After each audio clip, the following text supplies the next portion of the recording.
pero eso ya lo va a dar el catedrático, el académico que hoy día la Sociedad de Historia y Arqueología de Aconcagua ha invitado para esta charla a 100 años de la producción del primer Ford T, que cambió el mundo, no solo cambió la industria esa, sino que cambió el mundo también. Pero antes de dejar al conferencista y al presidente de la Sociedad de Historia y Arqueología, vamos a recibir al gobernador don Jorge Jara Catalán, quien ha querido estar hoy día presente también porque trae un estímulo, un apoyo a esta organización, ¿no es cierto?, que se preocupa de hacer cultura durante todo el año, durante muchísimos años también. Mucha historia tienen ellos ahí trabajada, y le va a hacer entrega entonces al presidente de la Sociedad de Historia y Arqueología de Aconcagua de un fondo social. Por favor, el gobernador Jorge Jara Catalán y don Sergio Jara, que nos acompañen aquí en el escenario, por favor, para la entrega y escuchar también algunas palabras del gobernador.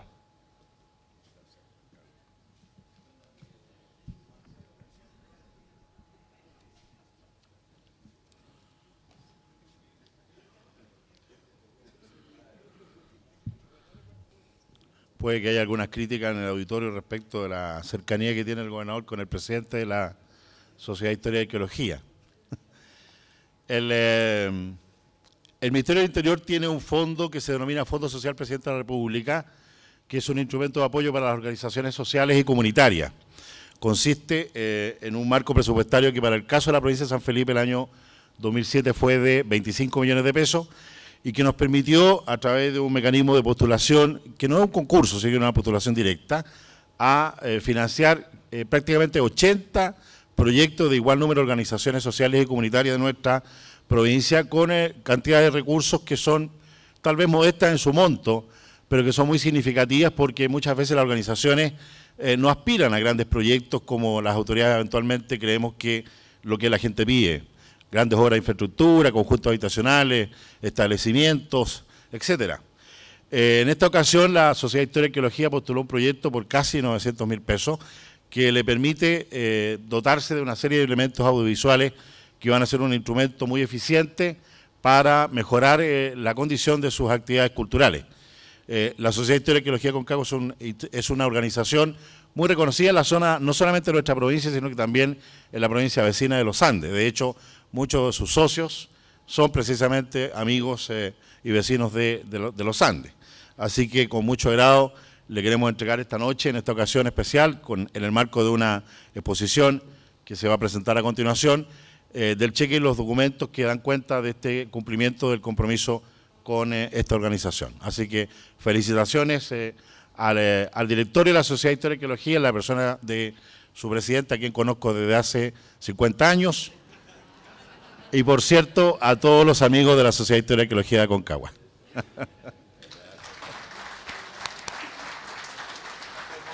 Puede mostrar el cheque del presidente.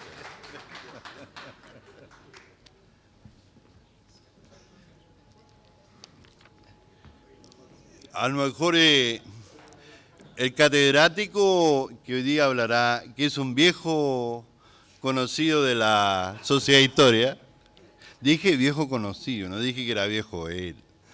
Cristian va a lo mejor poder modernizar su sistema audiovisual, porque ahora vamos a entrar en otra etapa, como dijo también una persona que está aquí entre nosotros.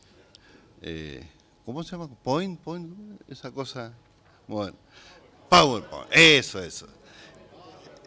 Vamos a poder tener entonces en la Sociedad de Historia ese tipo de tecnología.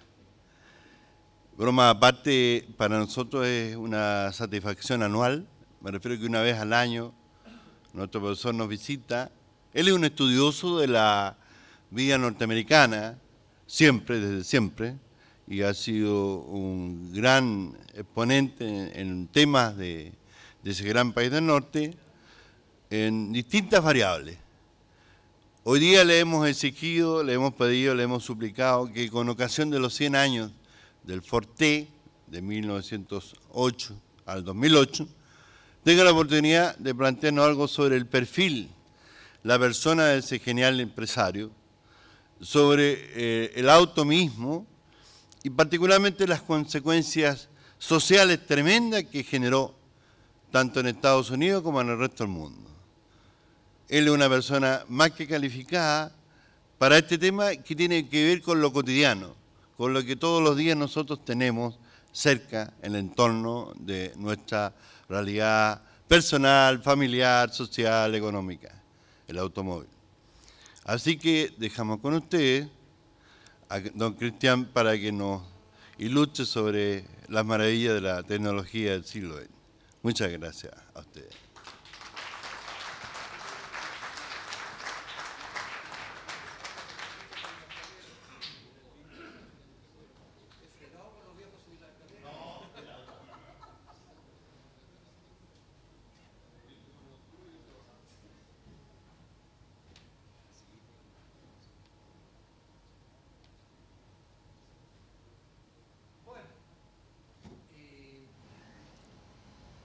No sé por dónde empezar. Es la primera declaración que hago, porque esta oportunidad, este año 2008, es el año 29 que yo vengo a dictar charlas aquí a San Felipe, traído por la vieja Sociedad de Historia y Arqueología de Aconcagua.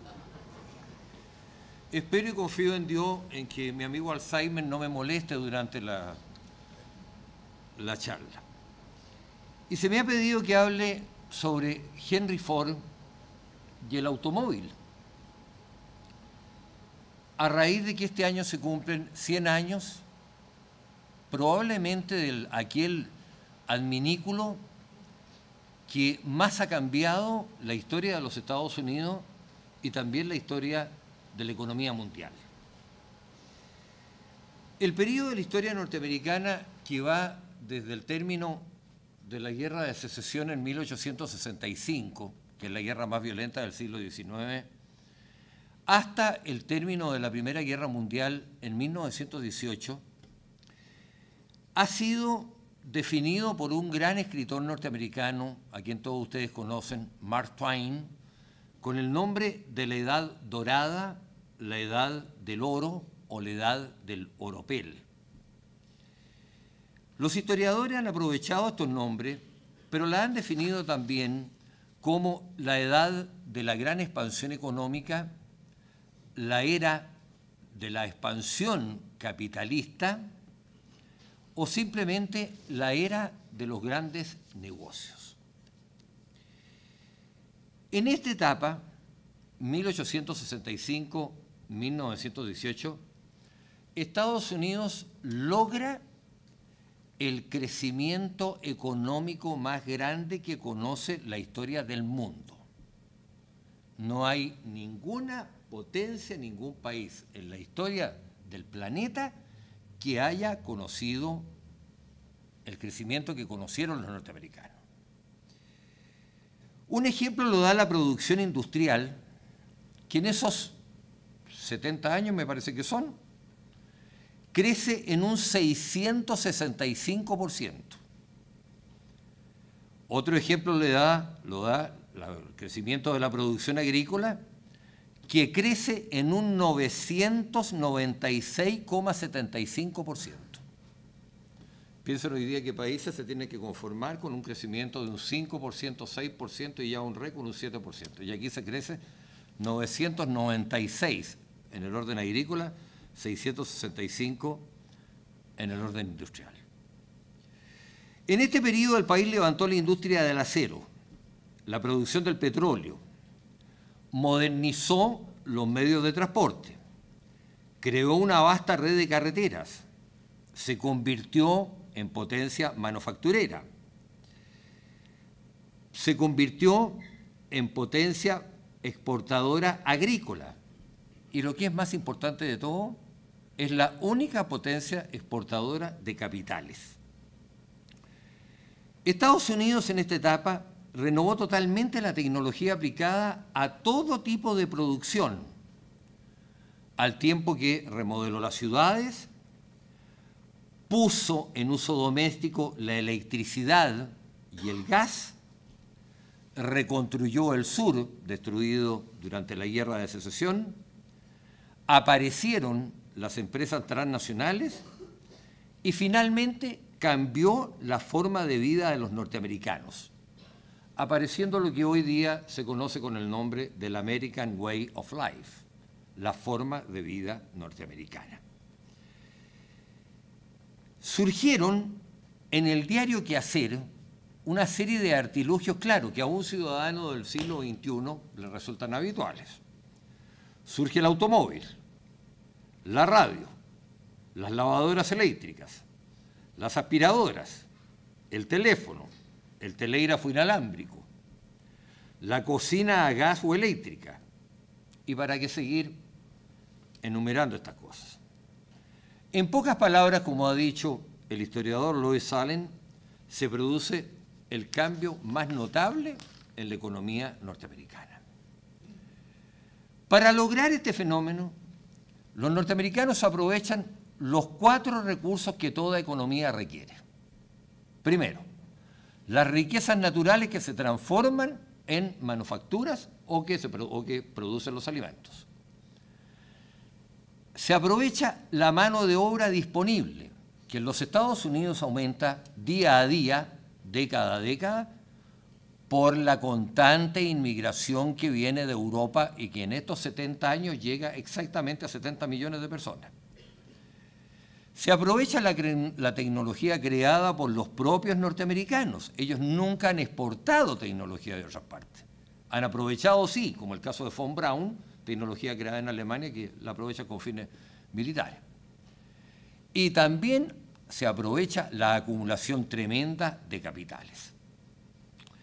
Pero a estos factores hay que agregar el más importante, porque los Estados Unidos en este momento histórico dispone de un grupo de hombres que fue capaz de embarcarse en la aventura de transformar el país para su propio beneficio. Transformar el país para su propio beneficio. Este grupo humano lo vamos a llamar con el nombre, que es el nombre común y corriente que le dan los historiadores, de los capitanes de la industria. También los han llamado los constructores de imperio. Los han llamado el club de los millonarios, el club de los especuladores. Un nombre que se dio en su propia época fue de Robert Barons, los varones ladrones. Otros los han llamado los gerifaltes de la industria. Muchos historiadores han comparado a estos capitanes de la industria con los gángsters de Chicago de la década de 1920, y un notable historiador, Frederick Martin, los ha denominado simplemente los dueños de Norteamérica. Los capitanes de la industria, y aquí viene la definición, son un grupo plutocrático, lo que significa preponderancia de los ricos en el gobierno del Estado o predominio de la clase más rica en el gobierno de un país. Al mismo tiempo, forman un grupo oligopólico, que significa el aprovechamiento de alguna industria o comercio por un número reducido de personas. Los capitanes de la industria conciben la actividad económica como una guerra.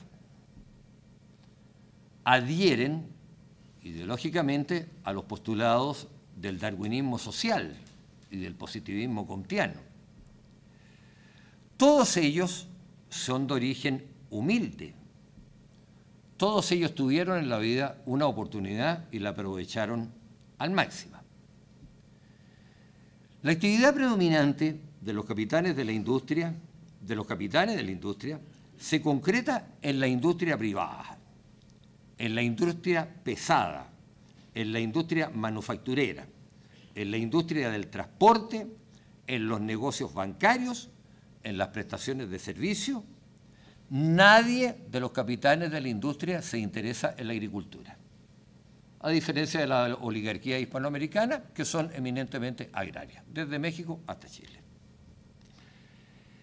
Los capitanes de la industria fueron los amos de los monopolios, los amos de los trusts, de las combinaciones, de las llamadas holding companies, de las que hoy día son llamadas las transnacionales, hecho que les permitió eliminar todo tipo de competencias, les permitió formar alianzas, lograr una capitalización que hasta hoy día no ha podido ser medida, crear los consorcios más poderosos de su época a nivel mundial y, en definitiva, controlar toda la economía de los Estados Unidos y, en cierta medida, la economía mundial.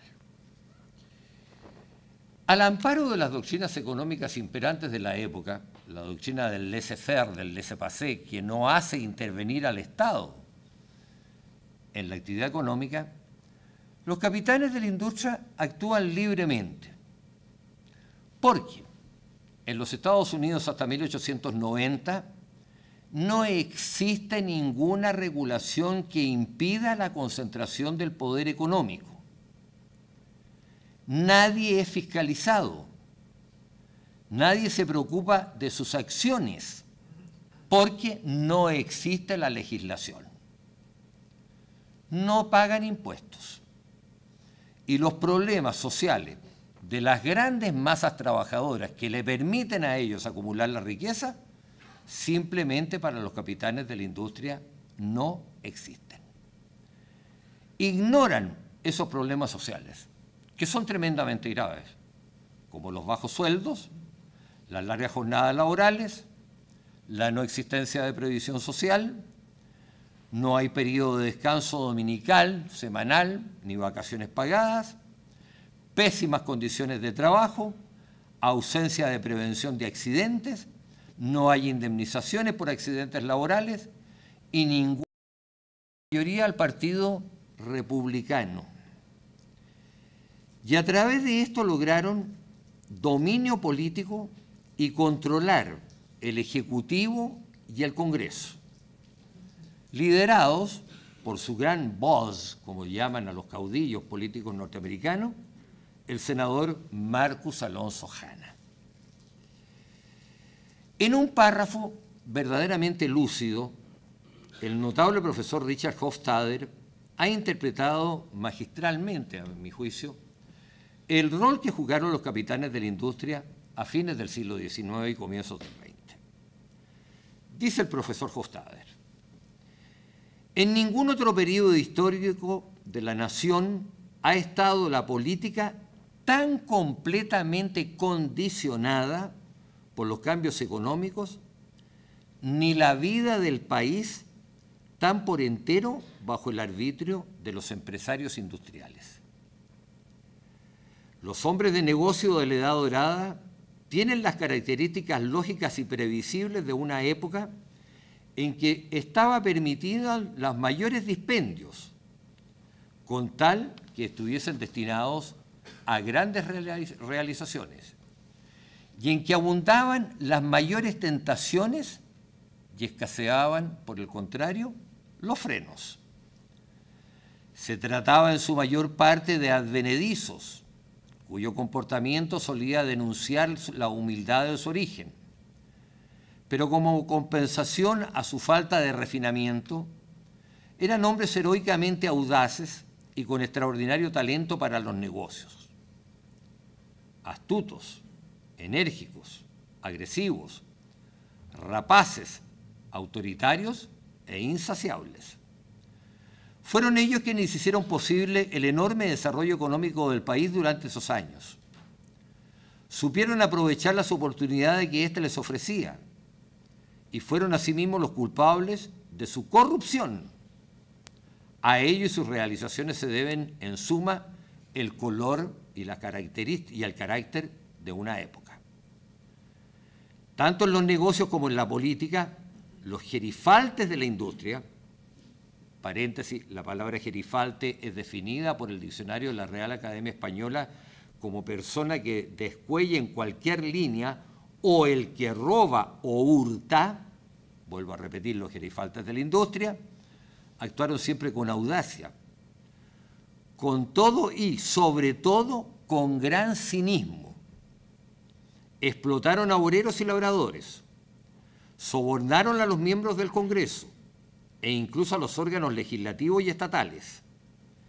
Emplearon toda clase de medios ilícitos contra los que osaban hacerles la competencia, espiándolos atentando directamente contra su propiedad, empleando, en fin, la intriga y la fuerza en todas sus formas. Con ello dejaron en ridículo a la burguesía ingenua que pensaba que el desarrollo de la nación en el régimen del laissez-faire podía llevarse a cabo por caminos de dignidad y de moderación. Al profesor Hofstadter le faltó agregar algo importante. Todos los capitanes de la industria, sin excepción, fueron grandes donantes de dinero para obras benéficas y de educación. Hospitales, consultorios, laboratorios, centros de experimentación, universidades, colleges, academias, sociedades científicas y culturales, museos, bibliotecas, centros de recreación, al tiempo que ayudaron económicamente a científicos, investigadores, escritores, historiadores, músicos, pintores y escultores. También establecieron una apreciable cantidad de fundaciones que se mantienen hasta el presente. Aquí se plantea un problema que yo no quiero discutir porque no tengo una visión clara al respecto. Esta acción de los capitanes de la industria de donar grandes cantidades de dinero, ¿fue filantropía? No tengo respuesta. Solo agrego que la palabra filantropía significa amor al género humano. No creo que la acción de los capitanes de la industria frente a los trabajadores haya significado amor al género humano. Y lo digo yo, que fui nieto de Rockefeller. Dado que 9 años de mi vida como investigador viví gracias a becas concedidas por la Fundación Rockefeller. ¿Por qué dieron dinero por eludir impuestos? No existía a la disposición. ¿Por qué lo hicieron? Mi respuesta definitiva, no lo sé. Pero puedo decir otras cosas. Los capitanes de la industria hicieron realidad las palabras que en 1836, antes que empezaran a actuar prácticamente, había escrito un inmigrante, tengo entendido que de nacionalidad húngara, llamado Francis Grund, quien dijo lo siguiente, por favor presten atención. Los negocios son el alma misma del norteamericano. Su meta al emprenderlos no es atender las necesidades de él mismo o de su familia, sino que ven en ellos la fuente de la felicidad humana. Los negocios, la fuente de la felicidad humana. Es como si toda Norteamérica no fuese más que un gran, único y gigante taller, sobre cuya entrada figurase esta descripción luminosa, comillas, prohibida la entrada, excepto para asuntos de negocio.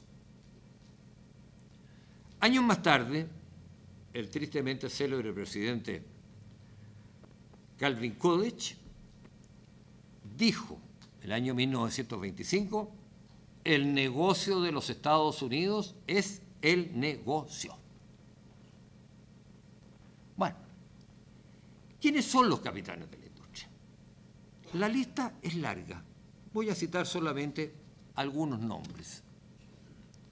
Partiendo por la familia Vanderbilt, holandeses de origen, prácticamente propietarios de la ciudad de Nueva York. Sigo con Cyrus Hall McCormick, quien vivió entre 1809 y 1884. Continúo con George Hearst, industrial, Jay Cook, industrial, Colin Huntington, ferrocarrilero, John Astor, dueño y propietario de la Astor Astoria, Leland Stanford, fundador de la Universidad de Stanford en California, Charles Cramp, ferroviario, William Elkins, ferroviario, Philip Armour, ferroviario, Andrew Carnegie, inmigrante irlandés que llegó con $5 a los Estados Unidos y que descubre que invirtiendo esos $5 en acciones puede producir dinero sin que medie por ello el trabajo.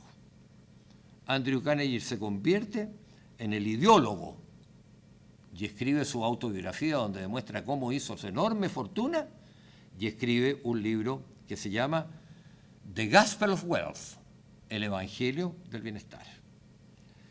Le sigue en la lista Jay Gould, también ferroviario, un caballero que incluso todavía tiene un banco en Chile, John Pierpont Morgan. El banco está en la calle Bandera, si no me equivoco, en Santiago. Gustavo Swift, John D. Rockefeller, y al hablar de Rockefeller hay que hablar del petróleo, hay que hablar de la benzina, hay que hablar del Standard Oil Company, Cornelius Vanderbilt de la familia ya nombrada, Henry Havenmeyer, Henry Harriman, John Fricks, Henry Huntington, George Peabody, Daniel Guggenheim, que estableció una de las fundaciones más poderosas, Jay Gould y Henry Whitney, en una selección bien hecha, digamos, por encimita, pero que requería esta explicación previa sobre este grupo al cual Ford pertenece, pero del cual Ford no participa. Preocupémonos de la vida de Henry Ford. Nace en una familia de clase media, agrícola, en una hacienda cerca del poblado de Dearborn, en el estado de Michigan, en el medio oeste norteamericano, el 30 de julio de 1863. Vale decir, en plena guerra civil, en plena guerra de secesión. Su padre es un inmigrante de Irlanda del Sur, protestante, su madre católica, nacida en los Estados Unidos, descendiente de familias holandesas y flamencas. Henry Ford asiste a la escuela del poblado de Greenfield, en las cercanías de Dearborn, en el estado de Michigan siempre, y termina sus estudios a los 15 años. Se muestra como niño genio, en 1878. Al año siguiente, 1879, deja la casa paterna y se traslada a la ciudad de Detroit, en el estado de Michigan. Ese año consigue trabajo como mecánico en una fábrica de maquinaria agrícola, la que lo destinó a hacer reparaciones en haciendas y poblados en todo el estado de Michigan. Los buenos resultados que tuvo en su labor le permitieron ascender y llegar a ser reconocido como mecánico titular.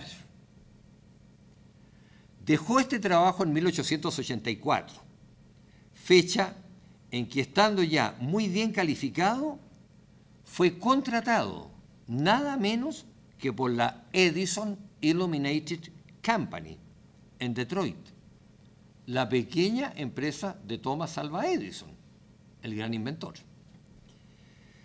3 años más tarde, en 1887, y gracias a su trabajo productivo, Henry Ford llega al cargo de ingeniero jefe en la empresa de Edison. Hacia esa fecha, Henry Ford tenía un buen ingreso, llevaba una vida bastante relajada, tenía una multitud de planes que quería realizar y se había convertido, y esto es muy curioso, en un coleccionista de desechos. Tenía un taller en su casa, donde había tubos, cañerías, cadenas, pernos, tuercas, clavos, latas, fierros, escuadras, tornillos, cables, alambre, etcétera, etcétera. La lista no la hice yo, la lista la dio el propio Ford.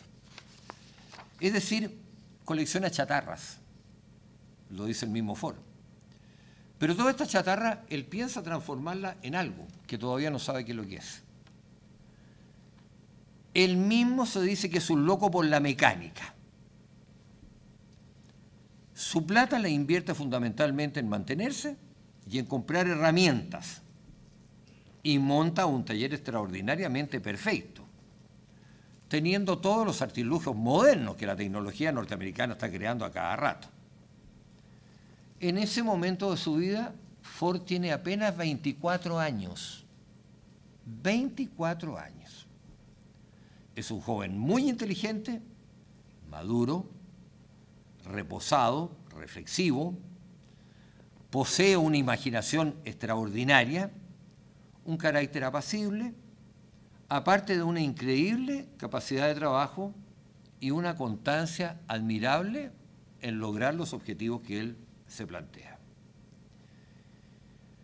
Su cabeza, ha dicho su gran biógrafo, el profesor Alan Nevins, es un hervidero. Intenta fabricar 25.000 cosas al mismo tiempo.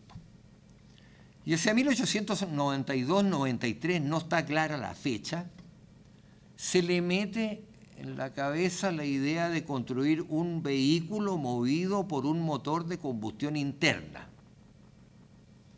Vale decir un automóvil. Tal cual, hacia 1880, ya lo habían fabricado en Alemania Gottlieb Daimler y Karl Benz.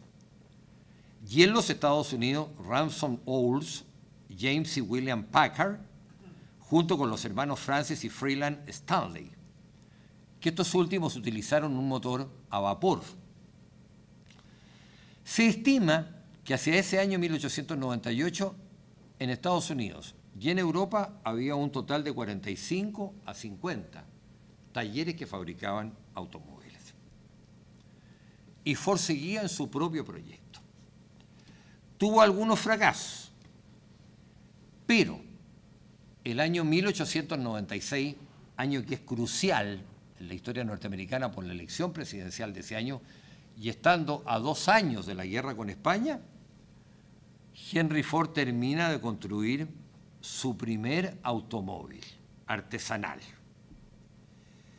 que dejó asombrada a la opinión pública norteamericana. En ese momento Ford tiene 33 años. Y la entrega de este automóvil artesanal, la muestra de este automóvil artesanal, causa sensación en el mundo entero. Incluso la noticia es publicada por el Mercurio de Valparaíso y reproducida por el Independiente de Santiago. El mismo año de 1896, año importante, como digo, y este detalle hay que mencionarlo, la Oficina del Censo de los Estados Unidos informa que la población ha llegado a 70.885.000 personas, hablando en términos redondos.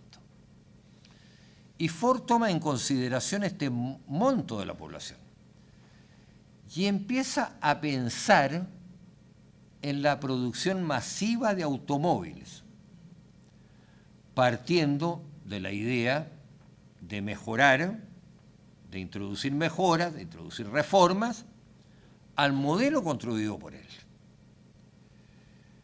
Pero ello le significa enfrentar muchos problemas que paulatinamente y con mucha habilidad él va funcionando. Pasan algunos años, perfecciona su auto y el año 1903 entrega un nuevo modelo que es conocido con 3 números, el 999, que muchos, no sé por qué, los historiadores tampoco lo saben, lo definen como un auto de carrera, porque es un vehículo muy perfeccionado en comparación con el moderno artesanal de 1896.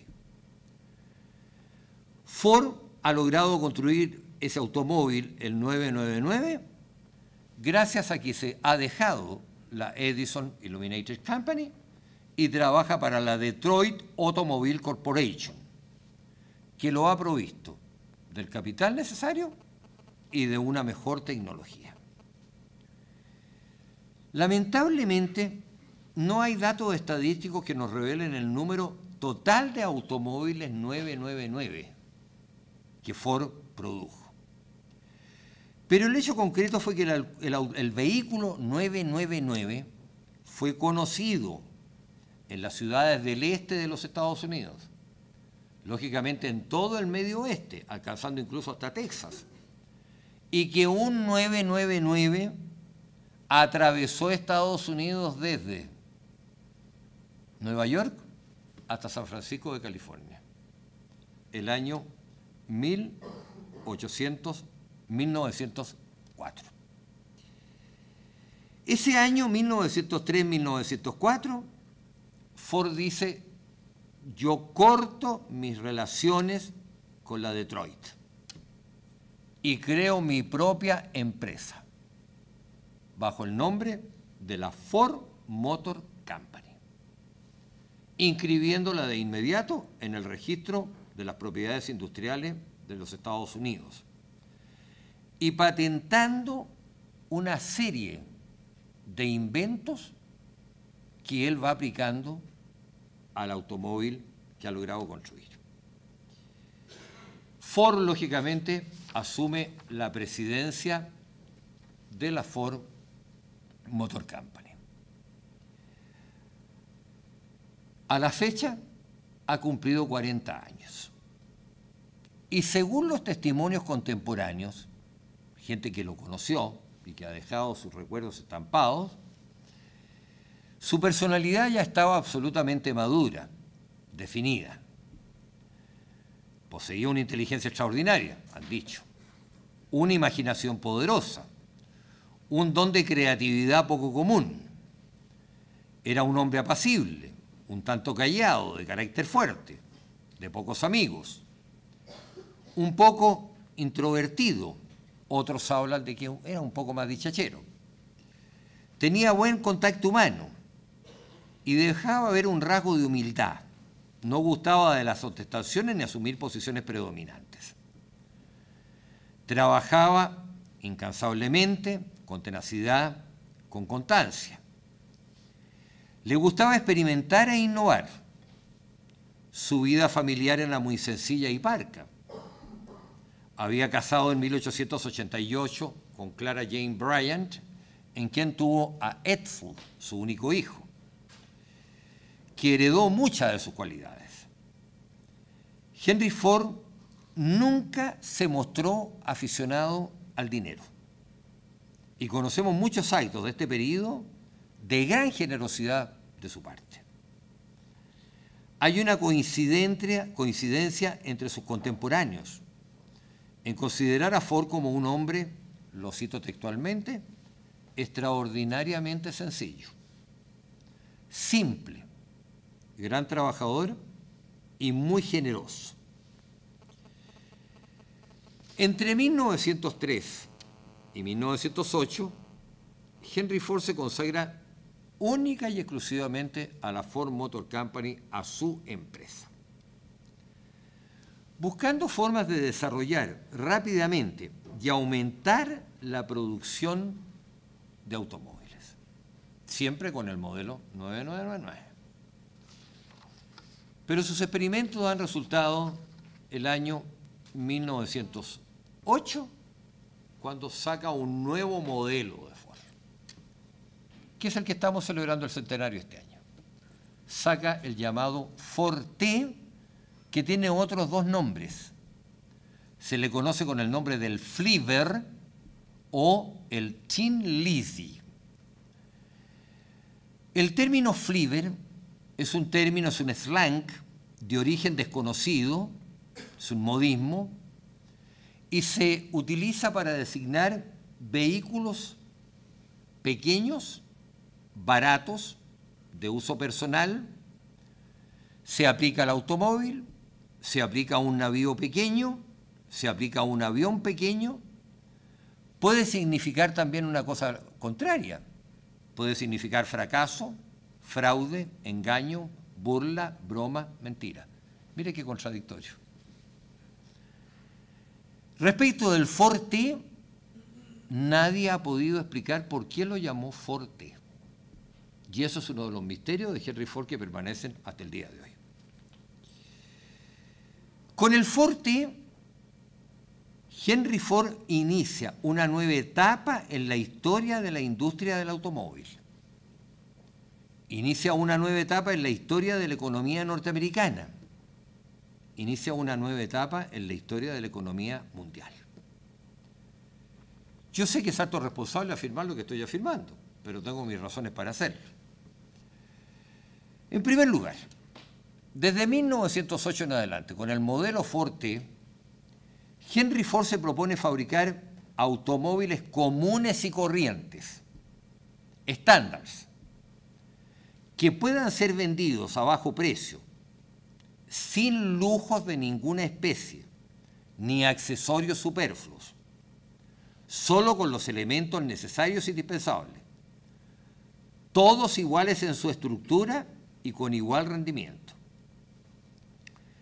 Pretende, y vamos midiendo las palabras que yo voy a decir, que la fabricación sea planificada y especializada, técnicamente especializada, rápida, eficiente, que demande el trabajo necesario y no el esfuerzo, muchas veces sobrehumano, a que estaba expuesto el trabajador en cualquier usina, en cualquier parte del mundo.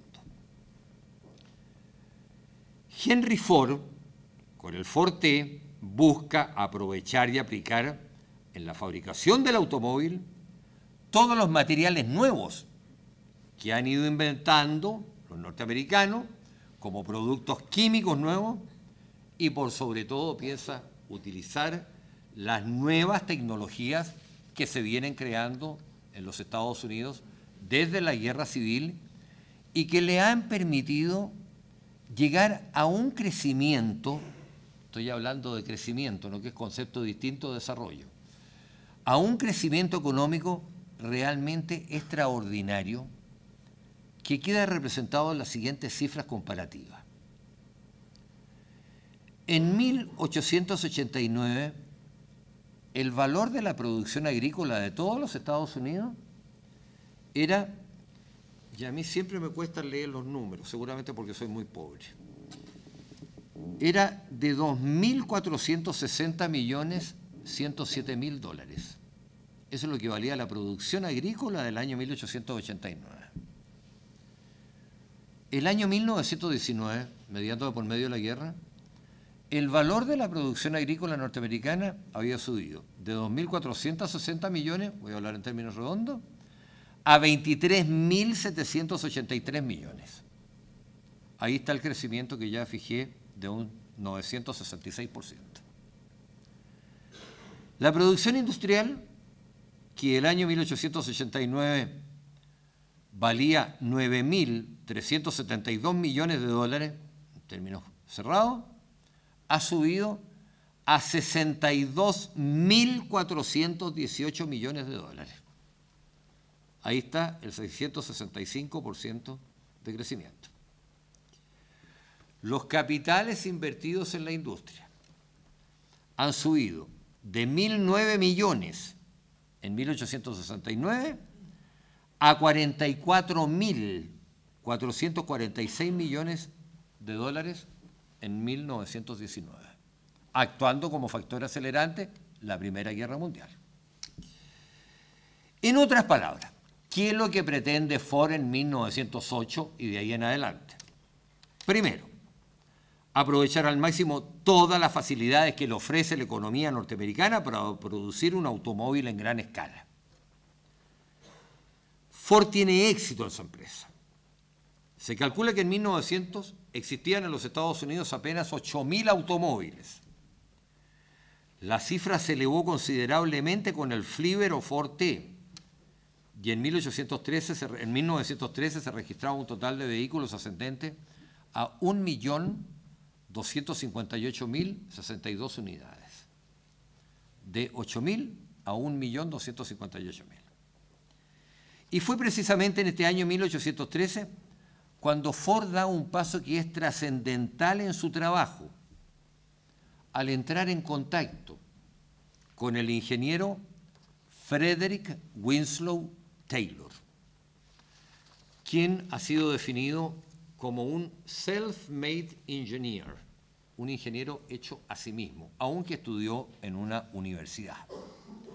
Y el caso de Frederick Winslow Taylor es un caso bien curioso. Él empezó estudiando leyes en la Universidad de Harvard, provenía de una familia acomodada de Filadelfia, pero le aburrieron los códigos. Abandonó la carrera y comenzó a trabajar como aprendiz de maquinista en la Midvale Steel Corporation, una de las grandes empresas de propiedad de Andrew Carnegie que producía acero. Mientras trabajaba en la Midvale, estudió ingeniería en el Instituto Tecnológico Stevens, también en Filadelfia, y se tituló de ingeniero en 1883, hecho que le valió ser ascendido a ingeniero jefe el año 84 en la Midvale Corporation. En esta época, Taylor había desarrollado un conjunto de ideas sobre la producción industrial. Ideas que englobó bajo una denominación común de Scientific Management, manejo científico de la producción. Y él postulaba que primero que nada debía estudiarse como base previa y fundamental del proceso productivo, y empieza a hablar del proceso productivo, la capacidad individual de cada trabajador para ubicarlo en la etapa productiva donde su rendimiento puede ser mejor. Es decir, Taylor nos está diciendo con esto que él quiere un trabajador especialista en una sola etapa de la producción. Ello significa el término del trabajador artesanal. Significa que el trabajo productivo tenía que ser planificado, dividido en el número de etapas indispensables para lograr un producto más acabado y de óptima calidad, pero un producto estándar, útil y sin lujos que pueda ser vendido a bajo costo.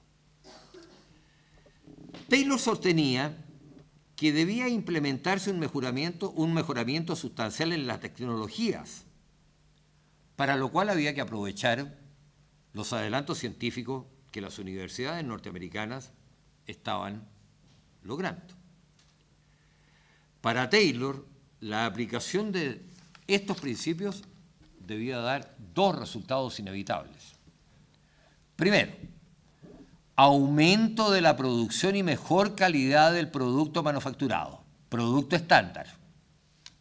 Segundo, mejores relaciones entre empleadores y trabajadores, entre patrones y empleados, siendo estos últimos especialistas, logrando superar su estándar de vida y el estándar de vida de su familia, lo que significaba superar los problemas sociales que agobiaban a la sociedad norteamericana.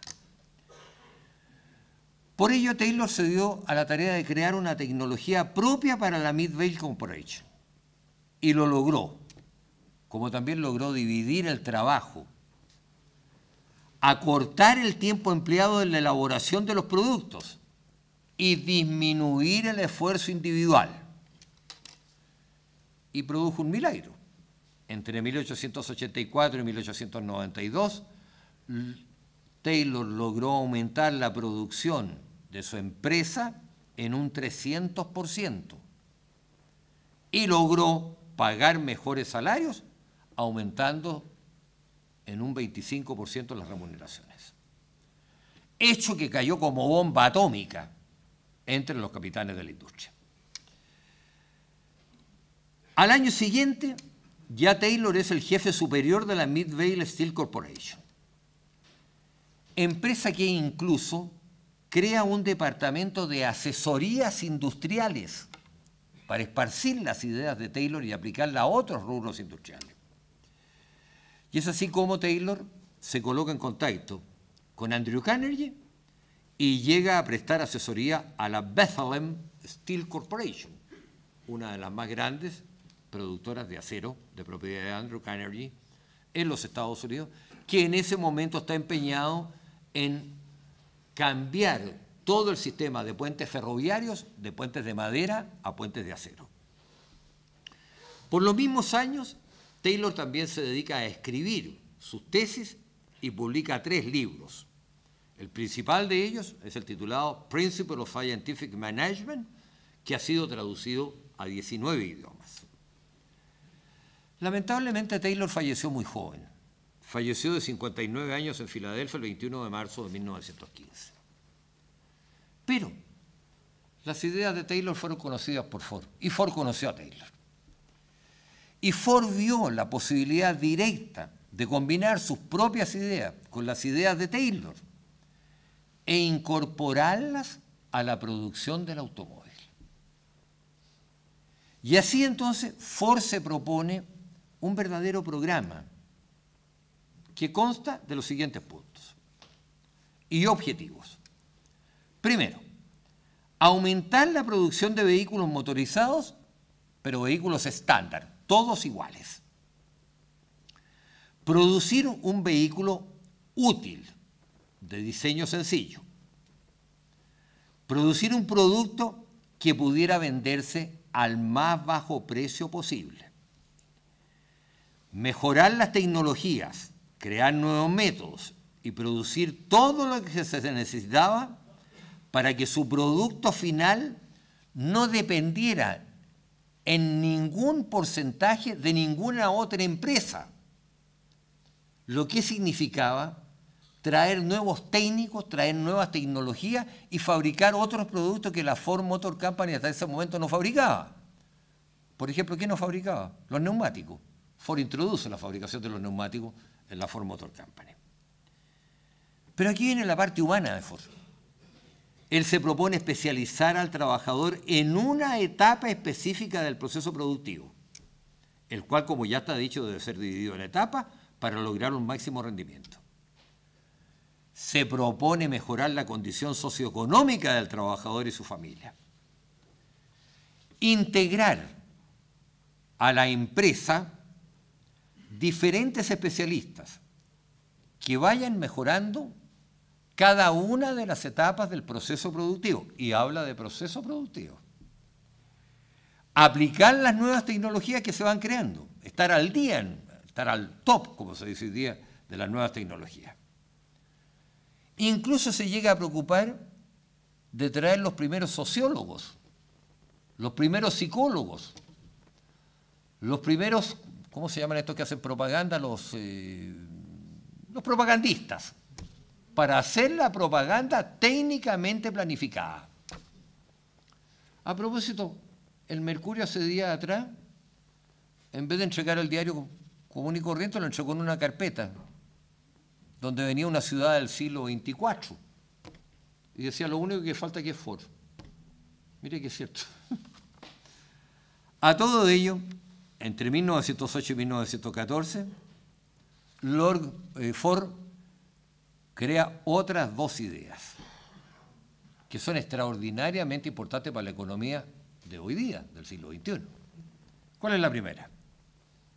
La idea de lo que debe ser una empresa moderna. La segunda, el concepto de la producción en masa, o como él lo llama, la línea progresiva de producción.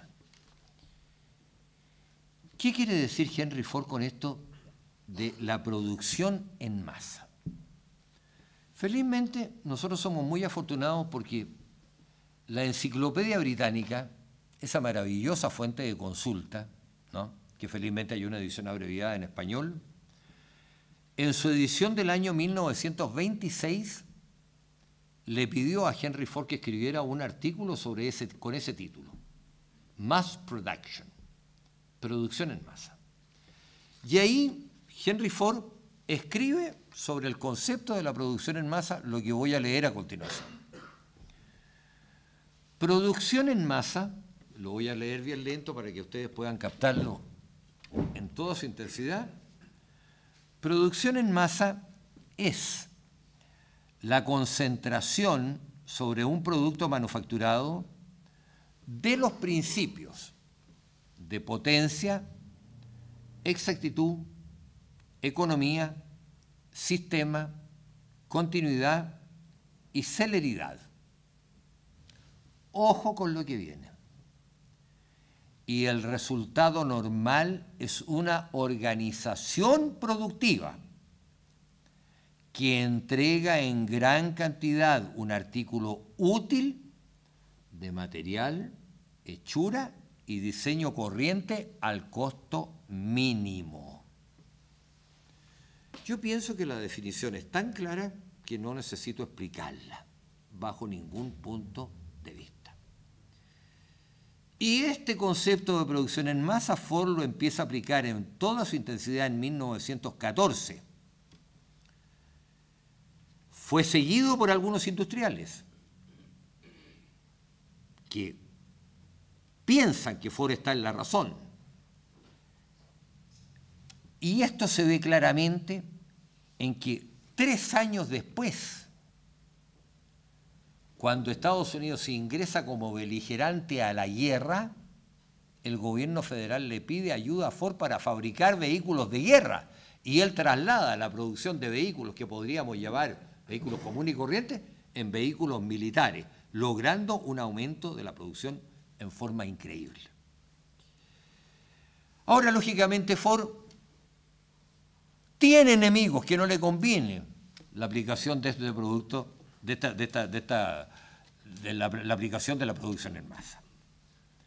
¿Quiénes se niegan a aceptar la metodología y el concepto de Ford y de Taylor? En primer lugar, los capitanes de la industria, encabezados por John D. Rockefeller, la Standard Oil Company, por Andrew Carnegie y por John Pierpont Morgan con la industria bancaria. Se ven amenazados. ¿Por qué? Por el rol social que Ford le da al trabajador. Esa es la verdad. Los sindicatos, que en los Estados Unidos no se llaman sindicatos, sino que se llaman uniones, en un comienzo no les gusta. Y no les gusta por una razón muy comprensible y muy humana. Primero, porque al especializar al trabajador en una etapa de la producción, ese trabajador tiende a automatizarse, porque durante todo el tiempo está haciendo lo mismo. Y digo todo el tiempo refiriéndome al tiempo de trabajo. 50. Pero poco a poco, hasta que ya forma parte de la máquina, está automatizado. Sobreviene el accidente. ¿Qué es lo que es el accidente? La interrupción del trabajo. Y con esa genialidad que tiene Chaplin, la cámara enfoca una puerta. Se abre la puerta y aparece una muy hermosa mujer, vestida a la usanza de 1920. Vestido negro, la correa transportadora es negra. El vestido de la chiquilla lleva una serie de botones que inmediatamente hacen recordar las tuercas que Chaplin tiene que apretar. Pero como Chaplin está automatizado, pesca la llave y le va a apretar los botones a la chiquilla. Esa es la crítica que se le hace a Ford, ¿no es cierto? Y eso, lamentablemente, la producción en masa lo hace. Esa película, Tiempos Modernos, la ofrecí yo aquí en la Sociedad de Historia y Arqueología de Aconcagua hace algunos años atrás, con una concurrencia tan vasta como la que veo felizmente ahora. Pero lo importante es que Ford y sus propuestas fueron introducidas primero por las fábricas, las usinas del Ejército Federal de los Estados Unidos. Posteriormente por la fábrica de las Guardias Nacionales, que son los ejércitos de cada estado, y también en los apostaderos navales. A instancias del líder progresista y gran colaborador del presidente Woodrow Wilson, Louis Brandeis, las ideas de Ford fueron puestas en práctica en los ferrocarriles y el resultado se vio de inmediato. Se bajaron los costos de los fletes y se bajaron el costo de los pasajes de transporte. Pero sin lugar a duda, las estadísticas que muestran los resultados verdaderamente espectaculares de la aplicación de los procedimientos de Ford no están, no las conocemos. Pero conocemos otros detalles. Nadie ha podido encontrar los archivos respecto de producción de la Ford Motor Company. No los encontró Alan Nevins, que escribió una vida de Ford en 3 tomos. Y si no lo encontró Alan Nevins, no lo encontró nadie. Pero ¿qué otras cosas conocemos de Ford? Primero, el año 1914, él llega a armar un Ford T en 12 horas.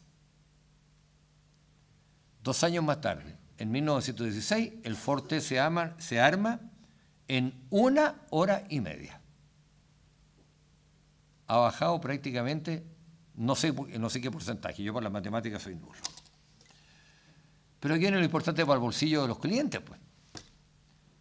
El valor de venta de un Ford T en 1914 es de $950. El valor de venta de un Ford T en 1918 es apenas de $290. Estados Unidos se llena de automóviles.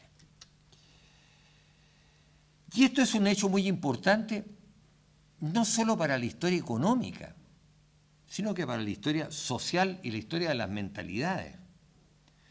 Porque el automóvil, al ser asequible a todo el mundo, se convirtió en un símbolo de la vida norteamericana. El automóvil es un símbolo del sistema capitalista. El automóvil es un símbolo de la prosperidad estadounidense. El automóvil es la muestra más clara del éxito de un sistema. Y como lo ha dicho un historiador, el automóvil fue un triunfo mundial de los Estados Unidos.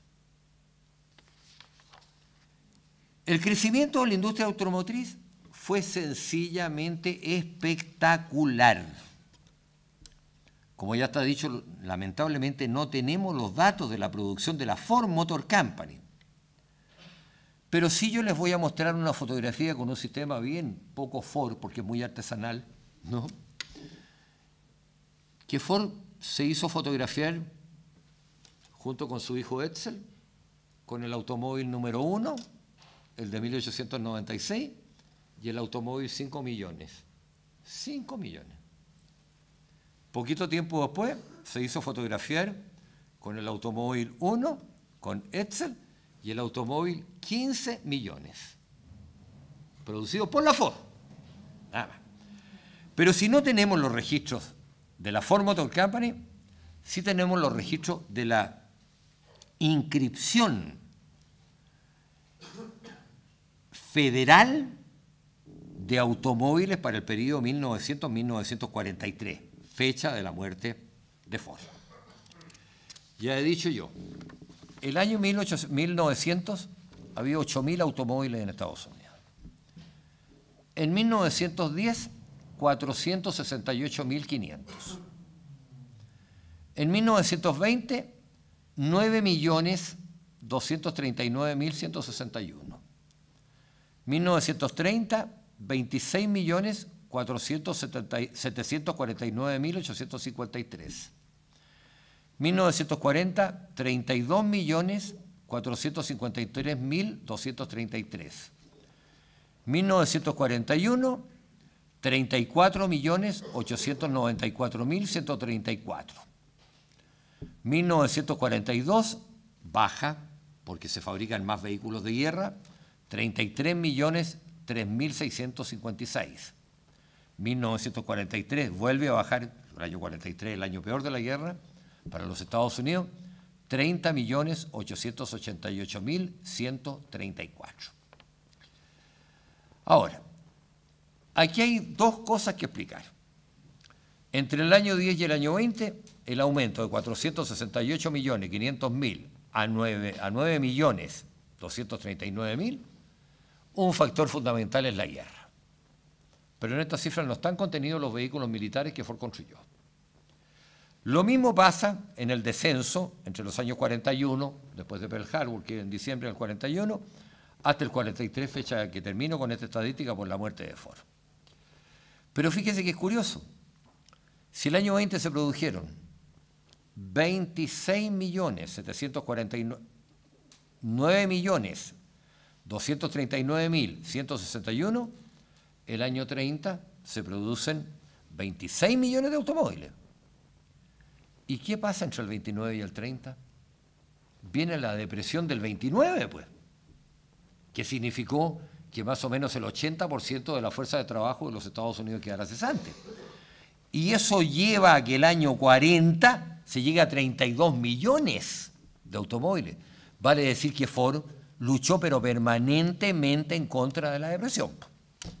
Y por lo menos en el medio oeste, el efecto de la Ford Motor Company en cuanto a la depresión fue con un resultado favorable. Ahora, entre el 17 y el 19, ya está dicho, Ford produjo una gran cantidad de automóviles de vehículos militares que fueron transportados a Europa, ayudaron al ejército en las campañas de la Primera Guerra Mundial, especialmente en la invasión de Alemania, construyó automóviles blindados, automóviles artillados, automóviles portametralladoras, carros de asalto blindados de tamaño mediano y ambulancias. La Ford Motor Company ayudó al ejército expedicionario del general Pershing y fue de primera importancia esta ayuda dada en la arremetida contra los alemanes a comienzo de 1918. Pero como si todo esto que hemos hablado de Ford fuera poco y que corresponde a la verdad, hay otras cosas más que decir y que no se pueden quedar en el tintero. En 1914, Ford probablemente fue el industrial norteamericano más odiado por una razón muy simple.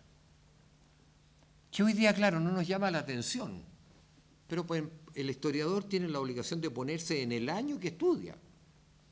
No vale que el historiador enfoque 1914 con el criterio del 2001 o del 2005. Eso es engañar la historia. Eso es servirse de la historia para otros fines. El historiador tiene que trasladarse a la época en que estudia. ¿Cuál es la novedad que Ford trae? Ford establece el año 1914 que la jornada diaria de trabajo en la planta Ford en la ciudad de Detroit, estado de Michigan, se limita a 8 horas diarias. Y los capitanes de la industria le tiran toda clase de cañonazo, dicen los epítetos peores, los garabatos más grandes en contra de Ford. Rockefeller en ese momento tiene 12 horas de trabajo en las plantas del Standard Oil Company. Cramp tiene 14 horas de trabajo en los ferrocarriles del medio oeste norteamericano, para que eso sirva de ejemplo. Pero la bomba Ford no termina ahí. El mismo año 14 Ford establece que el sueldo mínimo de un empleado, sin distinción de hombre o mujer, sueldo mínimo de un empleado de la Ford Motor Company, tiene que ser $5 al día. El dólar tiene un poder tremendo, ¿no? $5 es una buena cifra, ¿no? Y prohíbe el trabajo de los niños menores de 18 años dentro de la planta Ford. Otra revolución, otros ditirambos de los capitanes de la industria, otra solución verdadera al problema social de los norteamericanos. Pero la bomba tampoco termina aquí, porque el mismo año 14 Ford hace partícipe a los trabajadores de su empresa de las ganancias de la empresa en un porcentaje que varía de acuerdo a la especialización de cada trabajador. Es el primer empresario en el mundo que hace partícipe a los trabajadores de las ganancias de la industria. Los años siguientes, y para abreviar, porque ya son 5 para las 9 de la noche, Ford adopta otras medidas de carácter social. Creación de escuelas y universidades en el estado de Michigan para los trabajadores de las diferentes plantas de la industria Ford. Beca para los hijos de los trabajadores. Creación de hospitales, crea 5 hospitales. Crea centros de salud primaria. Es el primero en pagar las vacaciones. Es el primero en conceder las asignaciones familiares. Es el primero en establecer el descanso de un día a la semana. Es el primero en establecer el descanso pre- y postnatal para la mujer trabajadora. Y es el primero en establecer la semana laboral de 6 días. En 1915 hay otra acción importante de Ford. Grupos feministas, grupos de líderes universitarios, de intelectuales, de periodistas, claman por la paz en el mundo y buscan un líder que los oriente con el objetivo de reunir a las potencias que están en calidad de neutral frente a la Primera Guerra Mundial, formar una liga de la neutralidad y que esta liga entre en negociaciones con Alemania, Austro-Hungría, Turquía, con Francia, Inglaterra y las restantes potencias aliadas. Para ello Ford contrata un navío, el Oscar II, se embarca en él con estos líderes sindicales, universitarios, intelectuales, etcétera, etcétera, viaja a las potencias escandinavas, a las potencias nórdicas, Suecia, Noruega, Finlandia, Dinamarca, se crea la Liga de la Neutralidad. Y esta Liga de la Neutralidad empieza a negociar con Alemania y Austria-Hungría, con Francia e Inglaterra. El Oscar II, el navío, es conocido como el Four Peace Ship, el barco de la paz de Ford. Lamentablemente, Francia y Alemania se niegan, Inglaterra y Francia también se niegan, y la idea de Ford simplemente no cuaja, no da resultado. El año 1916, Ford respalda la candidatura presidencial de Woodrow Wilson, quien asume su segundo periodo en 1917. Vienen las elecciones de 1918. A Ford, me van a perdonar la expresión, la política le importaba un rábano. Pero al Partido Republicano, por el cual Ford sentía cierta simpatía, sí que le importaba a Ford.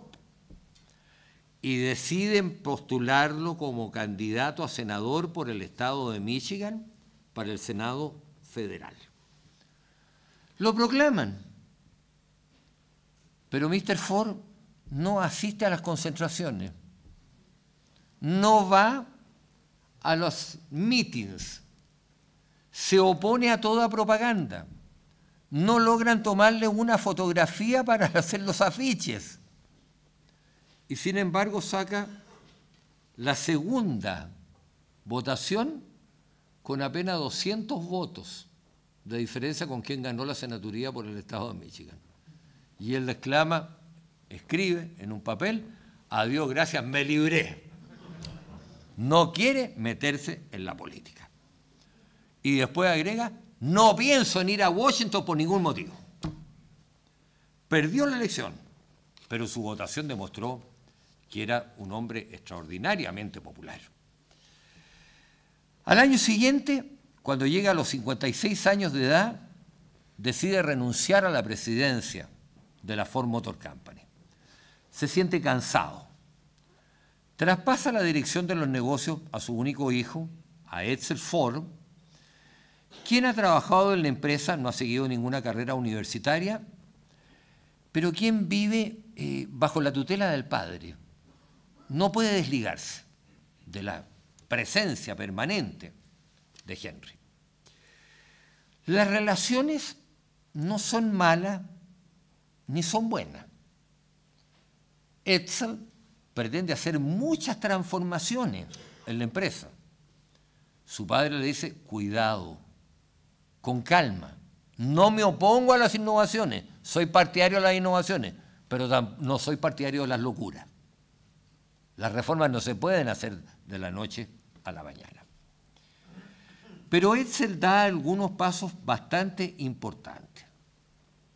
En 1922 compró la Lincoln Motor Company y la Ford empezó a fabricar los automóviles Lincoln. El año 25 creó, mejor dicho, una nueva rama productiva. ¿Cuál fue esta rama productiva? 1925. Comenzó a fabricar motores de aviones y produjo una cantidad muy apreciable de naves aéreas, logrando con ello una de las transformaciones más notables en un rubro que a Ford nunca le había llamado la atención. ¿Sabe por qué? Porque empezó el correo aéreo en los Estados Unidos y los aviones trimotores creados por la Ford Motor Company cubrieron prácticamente el país entero, crearon el correo aéreo y al mismo tiempo dieron origen, por la cantidad de aviones que se produjeron, a las famosas líneas aéreas norteamericanas que hoy día existen con distintos nombres de los nombres que tuvieron en aquella época. En 1928 pretendió Edsel Ford fabricar nuevos modelos de automóviles Ford.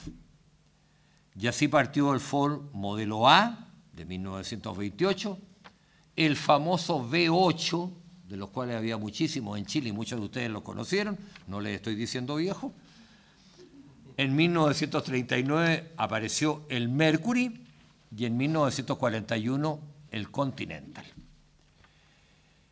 Pero el año 41, Japón hace la gracia, bombardea Pearl Harbor, viene la guerra y la Ford Motor Company nuevamente fabrica vehículos militares en cantidades que no se conocen, vehículos militares blindados, motores de aviones, aviones bombarderos, entre ellos el célebre B-24, uno de los cuales se llamó Enola Gay y tiró la bomba atómica en Hiroshima. El 26 de marzo de 1941 falleció Edsel Ford y Henry se vio obligado a asumir nuevamente la presidencia. Ya se sentía cansado, se sentía viejo, confió en sus colaboradores y sobre todo confió en el nieto preferido, que se llamaba Henry Ford II, el hijo mayor de Edsel. Sus últimos años, enfermo, muere a los 64 años en su aldea natal, en Dearborn, en Michigan. La empresa Ford pasa a ser dirigida por Henry Ford II, que curiosamente, miren lo que es la vida, ¿no? Asume la presidencia de la empresa a los 40 años de edad, a la misma edad en que su abuelo fundó la empresa Ford Motor Company. Finalmente hay un detalle bien curioso y que me gustaría contarlo con cierto detalle. Al igual que todos los capitanes de la industria, Ford fue un gran donador de dinero, un gran donante de dinero. Dio enormes cantidades de dinero para hospitales, centros de investigación médica, laboratorios de experimentación, universidades, colegios, escuelas, museos. Ayudó a numerosos investigadores, a escritores, artistas. Actuó en el mismo sentido que John D. Rockefeller, que John Pierpont Morgan, que Andrew Carnegie, que Guggenheim, que la mayoría de los capitanes de la industria. Pero hay un detalle muy curioso. Hasta 1936, las donaciones de Ford fueron, digamos, hacia varios campos. Desde 1936 en adelante se concentra en lo que Ford considera lo más importante para el desarrollo de un país. Terrible decirlo, la educación. Años más tarde, en 1951, se funda la Ford Foundation, que en la década del 60 suscribió un convenio con el gobierno de Chile, especialmente con la Universidad de Chile, que fue extraordinariamente productivo para nuestro país. Hoy día, por ejemplo, muchos de los elementos, de los implementos, la propia biblioteca que nosotros tenemos en la Facultad de Filosofía y Educación de la Universidad de Chile es producto de la Fundación Ford. Esta es la historia de este hombre humilde que sobre la chatarra construyó un imperio, cambió la historia de la economía de los Estados Unidos, cambió la historia de la economía mundial, y que un día dijo, entre otras cosas interesantes, no la dijo, perdón, la anotó en un papel, al parecer un borrador de un discurso. Comillas, me propongo democratizar el automóvil. Cuando yo salga adelante, todo el mundo estará en capacidad de comprar un vehículo y todo el mundo tendrá uno. El año 2001 está aprobando este acerto de Henry Ford. Eso es todo. Muchas gracias.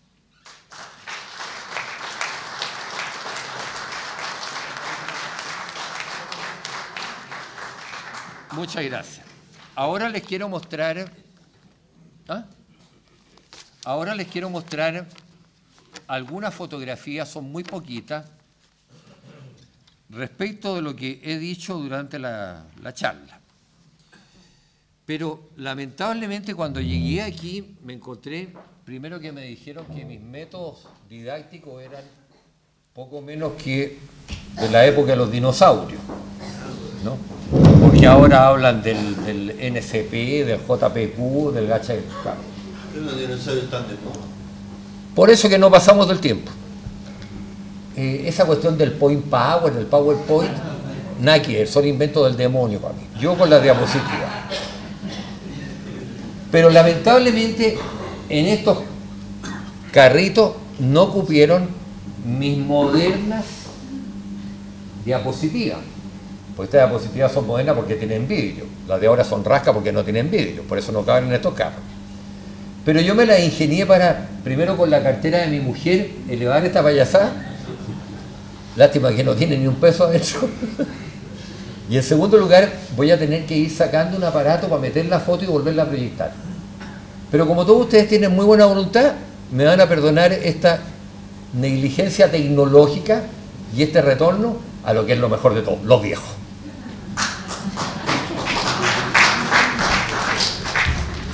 Me voy a colocar aquí, supongo que no le tapo a nadie, o le tapo a alguien. Ya, entonces, jefe, abajo la luz. Ahí. Aquí tienen ustedes una vista de un taller de la planta Ford en Detroit, donde se va produciendo la línea progresiva de producción. Vale decir, en el fondo de la fotografía se empieza a armar el automóvil, que va recorriendo estos rieles o estas plataformas hasta llegar aquí donde el automóvil a la derecha, el automóvil prácticamente ya está casi terminado. Ahora empieza lo difícil. Ah, no, estoy tratando de sacar otra cosa, no es Jesús. ¡Ah! Aleluya, hermano. Échale, guerrero, que aquí vamos a salir adelante.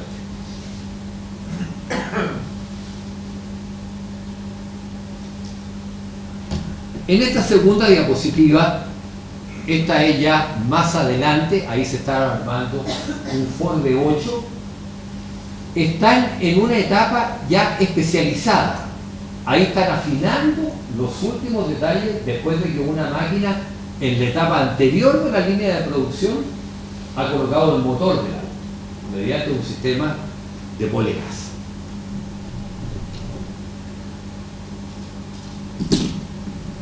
En la tercera foto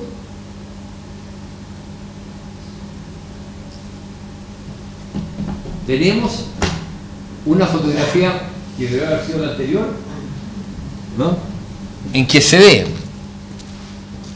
los rieles a través de los cuales el automóvil va circulando y estos trabajadores especialistas en esa etapa están bajando, sostenidos por esas poleas hacia arriba, están bajando el motor.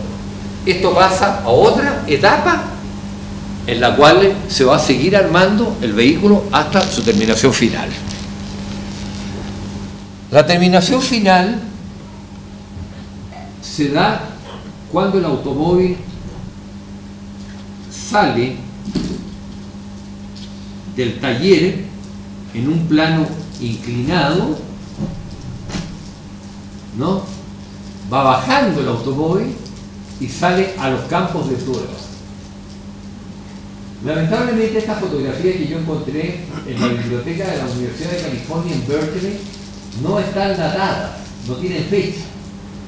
Pero esto más o menos lo podemos calcular hacia 1914, 1916, porque ya ese es el motor, es el modelo Ford T, el Flivver. ¿Ya? La fotografía siguiente nos muestra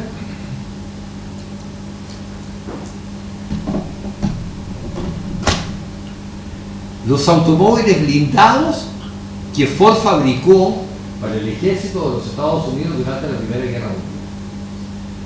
Fue simplemente una adaptación del Ford T un poco agrandado, con un motor mayor y el blindaje.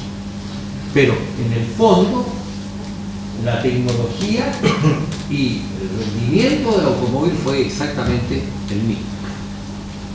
Estos, incluso posteriormente se elevó la tronera de arriba y ahí se montaron las ametralladoras. Paralelamente a eso, la fábrica Ford de Detroit fabricó carros de asalto,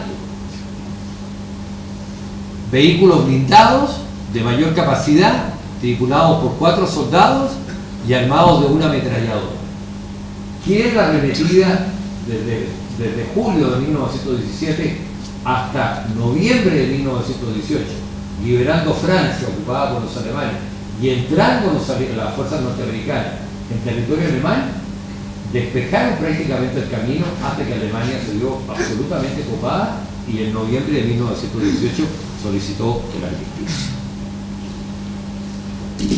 La siguiente fotografía nos muestra la aplicación de la tecnología de Ford a la fabricación de ambulancias. Aquí el cambio no es prácticamente ningún. Hacer solamente la carrocería más grande para dar mayor cabida a la cantidad de heridos que la ambulancia podía transportar. La siguiente fotografía es verdaderamente extraordinaria. Nos muestra, anda para arriba y arriba, el primer automóvil de Ford. Le embarré, porque aquí era puesto la fotografía del automóvil 5 millones y puso la de los 15 millones. Bueno, el primer automóvil de Ford. Aquí está Ford, aquí está Edsel Ford y aquí está el automóvil 15 millones. Esta fotografía está tomada frente a la biblioteca Bancroft de la Universidad de California. Ahí la logré yo y después la encontré reproducida en 2 textos de historia de los Estados Unidos, uno de Morrison y Comayer y el otro el texto del profesor Chaco. Es impresionante que este vehículo llegue a ser la base de 15 millones de este otro. Simplemente con la aplicación de la producción en masa, la división del trabajo, el mejoramiento de las condiciones sociales del trabajador. Ahora viene la fotografía del automóvil 5 millones.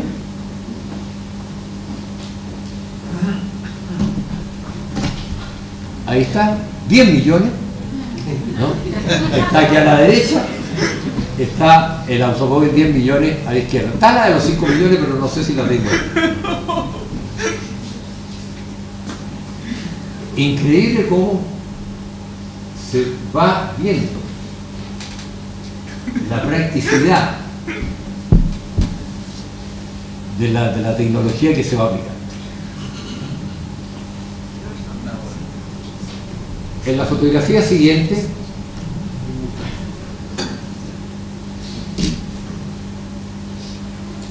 aparece el navío fletado por Ford, el Ford Peace Ship. El Ojal segundo va con la cruz que identifica el navío neutral, va zarpando del puerto de Nueva York rumbo a los países nórdicos en esta misión de paz, formando la Liga de Neutralidad.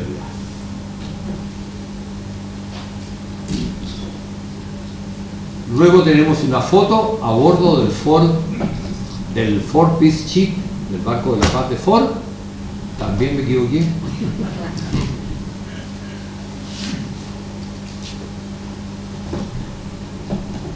Donde aparece Henry Ford con el capitán del barco y 2 de sus secretarios. El capitán Christensen, Ford y los secretarios. Dicen que es una de las mejores fotos de Ford en sus años finales. Y por último, lo que yo decía, que el automóvil transformó a los Estados Unidos. La foto que tengo en mis manos, que les voy a mostrar, no está obtenida en la Universidad de California. La obtuve en una universidad más parroquial, más pequeña, en la Universidad de Madison, en la Universidad de Wisconsin, en la ciudad de Madison, capital del estado de Wisconsin, en el medio oeste, al costado occidental del lago Michigan.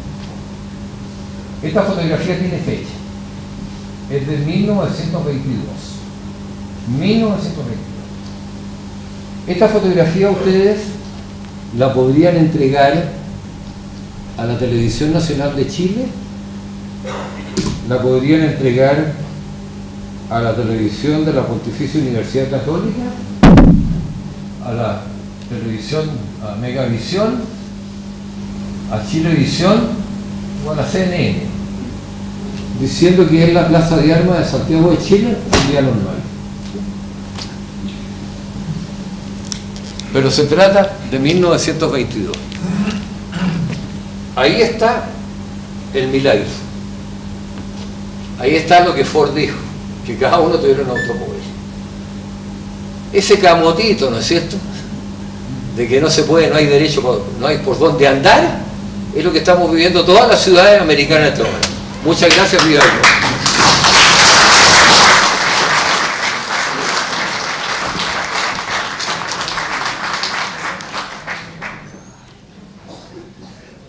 Damos gracias a nuestro amable panelista por esta profunda disertación sobre la tecnología norteamericana. Siempre hay una consulta, una duda, una observación que podemos acoger con economía procesal por el tiempo, pero es posible. Se ofrece la palabra a quien desee hacer participación de alguna inquietud. Bueno, por lo visto. ¿Cómo se van a quedar callados? Y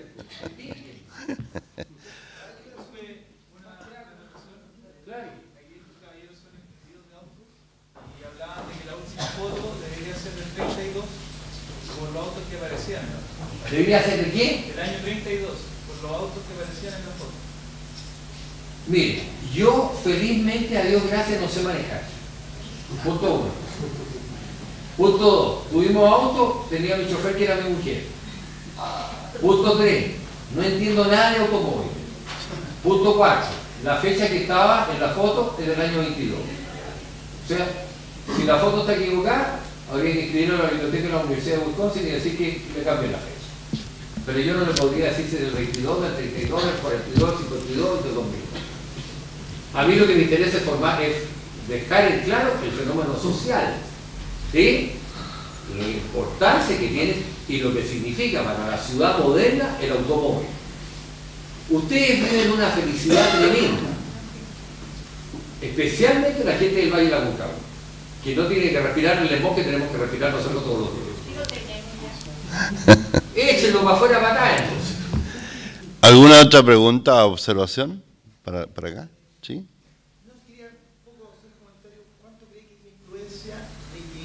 Al igual que los ingleses, cuando los norteamericanos son hijos de los ingleses, haya sido la religión anglicana, en el sentido que los anglicanos son muy abiertos en el fondo a que tener capital no es malo. De hecho, es bien visto. ¿A tener qué? Que para un anglicano tener capital es bien visto, no es mal visto, por ejemplo, como un católico, que exacto, uno tiene que tener. ¿Qué influencia tiene que haber sido que ese desarrollo se haya dado en Estados Unidos, el ejemplo en comparación, por ejemplo, con Alemania, que es más católico?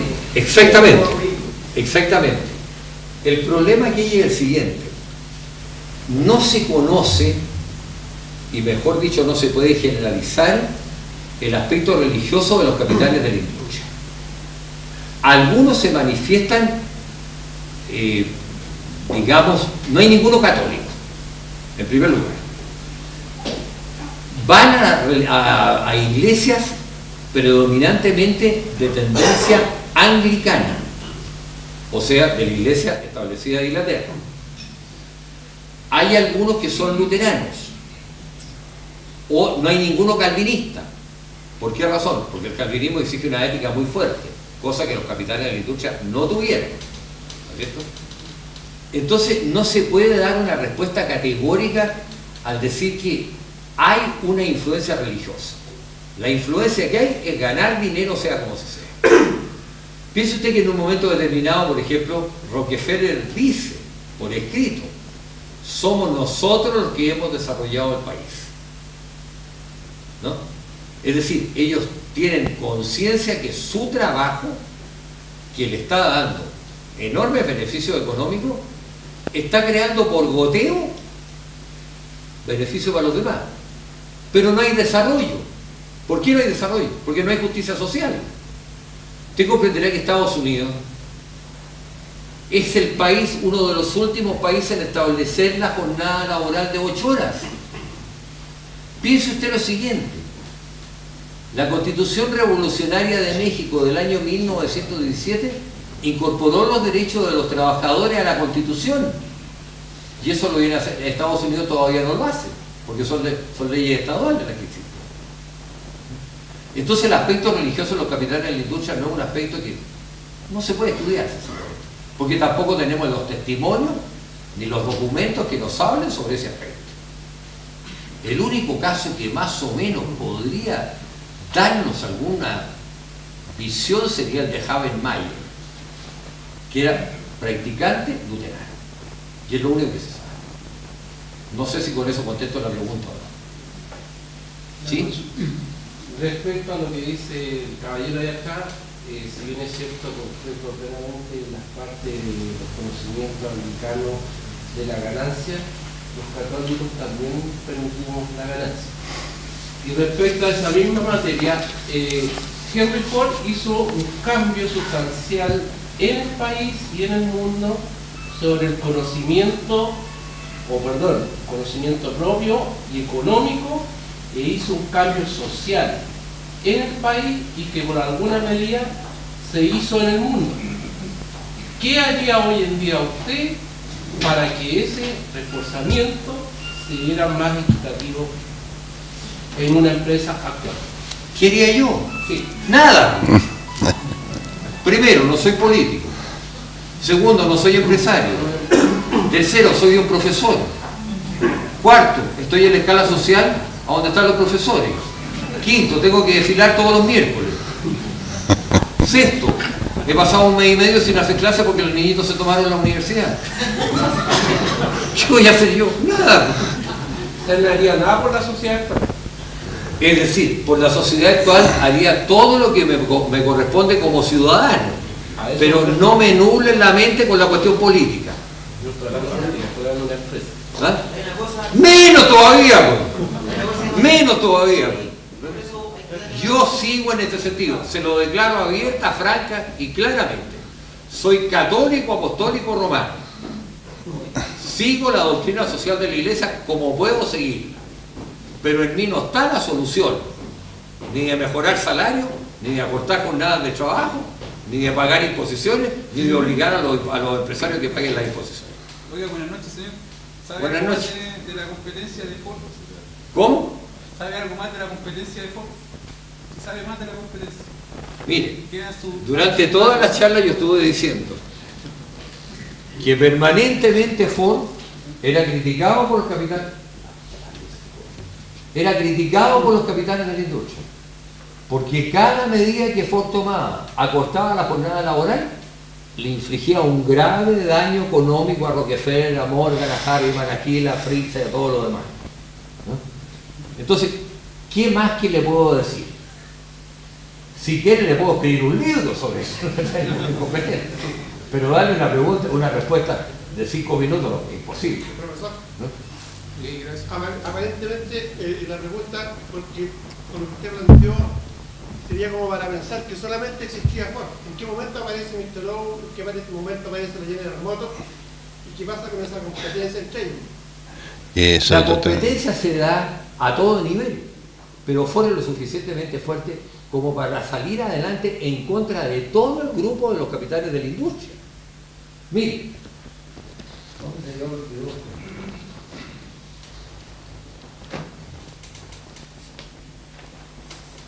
Hace algunos años atrás, yo escribí este articulito, que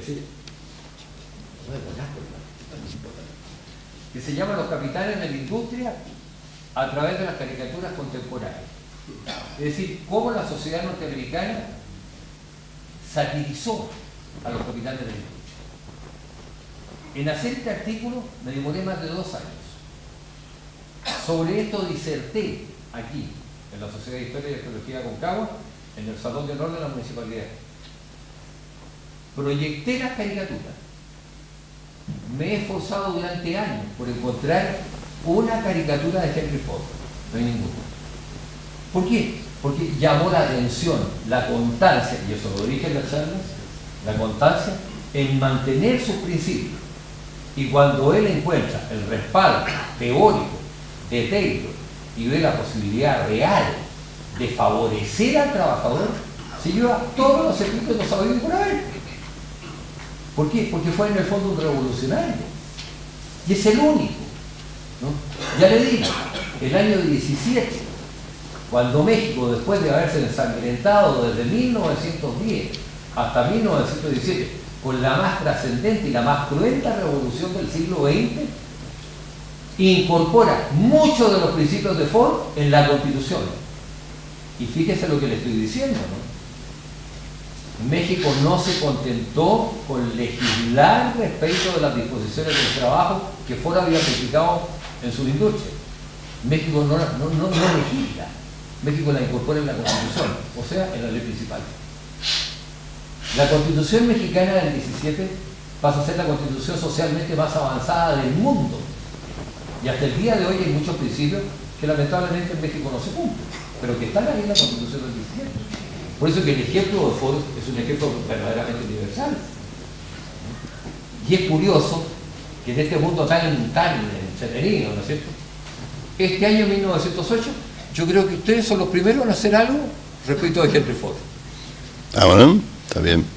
Creo que son los primeros porque yo no he visto nada que se haya hecho. Don Cristian, pero la Fundación Ford sigue existiendo.